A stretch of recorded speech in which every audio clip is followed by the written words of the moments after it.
تم کو پیٹ کے پیچھے ایسے ہی دیکھتا ہوں جیسے آگے دیکھتا ہوں. اما لا یخفی علی خشوعکم ولا خشوعکم, تمہارا رکوع بھی مجھ سے چھپا ہوا نہیں, تمہارا خشوع بھی مجھ سے چھپا ہوا نہیں. میں وہ پیغمبر ہوں کہ جب قبرستان سے گزرتا ہو مردوں کے حالات کو دیکھتا ہو, کس پر عذاب ہو رہا ہے, کس کو ثواب دیا جا رہا ہے. میں وہ نبی ہوں کہ مکے میں ہوتا ہوں, مدینے کے حالات کو دیکھتا ہوں, مدینے میں ہوتا ہوں, جنگ روم کا مشاہدہ کرتا ہوں, منبر پر ہوتا ہوں, قیامت تک کے احوال کو صحابہ کے سامنے بیان کرتا ہوں, زمین پر ہوتا ہوں, آسمان والوں کو دیکھتا ہوں, اور جب آسمان سے گزرتا ہوں تو زمین پر چلنے والے انسانوں کے دلوں کو پڑھتا ہوں. اعلیٰ حضرت نے اسی عقیدے کی ترجمانی کرتے ہوئے ارشاد فرمایا, سر عرش پر ہے تیرا گزر, تیرے فرش پر ہے تیری نظر, ملکوت ملک میں کوئی شے نہیں وہ جو تجھ پہ آیا نہیں, خدا خدا کا یہی ہے در, نہیں اور کوئی مفر مقر, جو وہاں سے ہو یہی آ کے ہو,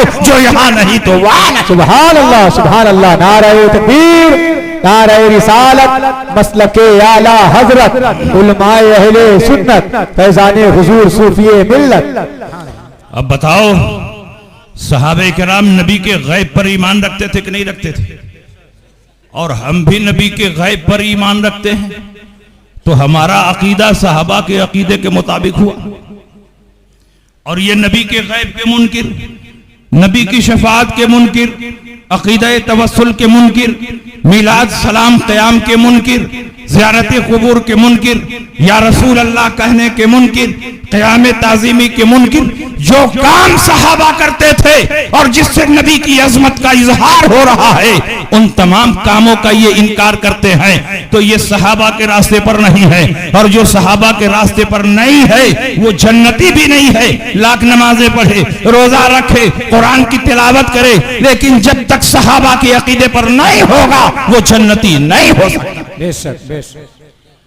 اور ہمارا تو عقیدہ ہے کہ سارے انبیاء اللہ کی عطا سے غیب جانتے ہیں, اور اولیاء کرام بھی اللہ کی عطا سے اور نبیوں کی عنایت سے غیب جانتے ہیں. بے شمار اولیاء کرام نے الگ الگ موقعوں پر غیبی خبریں دی ہیں, کتابوں میں ان کے واقعات بھرے پڑے ہیں.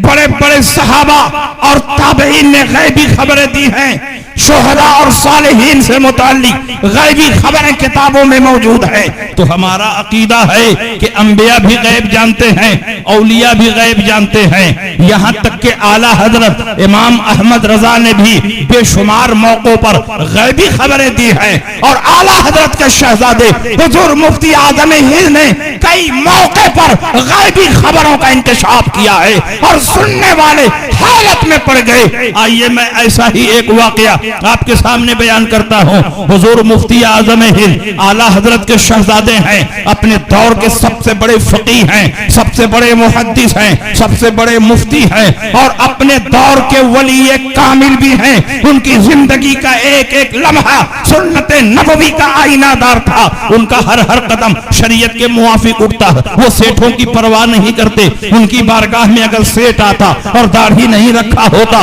فوراً آپ تنبیہ فرماتے. اگر کسی کے ہاتھ میں کئی انگوٹھیاں ہوتی تو اس پر آپ ڈانٹتے, اگر کوئی ٹائی پہن کر آتا اس کی ٹائی پکڑ کر کھینچتے اور اس سے توبہ کرواتے. حضور مفتی اعظم ہند اپنی کوٹھری میں بیٹھ کر ہزاروں ہزار مسلمانوں کی اصلاح فرماتے اور ان کے دین و ایمان کی حفاظت فرماتے. اور ان کی ولایت کا عالم یہ ہے کہ ایک مرتبہ حضرت نظام الدین اولیاء کے دربار میں فاتحہ پڑھنے کے لیے دلی جا رہے تھے, اور آپ کو معلوم ہوگا کہ حضرت نظام الدین اولیاء کے مزار سے تھوڑا پہلے تبلیغی جماعت کا مرکز ہے, تبلیغی جماعت کا سینٹر ہے, جس میں تبلیغی جماعت والے فارمی مرغی کی طرح بھرے رہتے ہیں, نیچے سے اوپر تک لگے رہتے ہیں. ایک جماعت نکلتی نہیں ہے کہ 10 جماعت اس میں گھس جاتی ہے. حضور مفتی اعظم ہند تبلیغی جماعت کے سینٹر کے سامنے سے گزر رہے ہیں, کس شان سے گزر رہے ہیں, چہرے پر استغنا اور بے نیازی ہے, سر پر امامہ ہے, ہاتھ میں عصا ہے,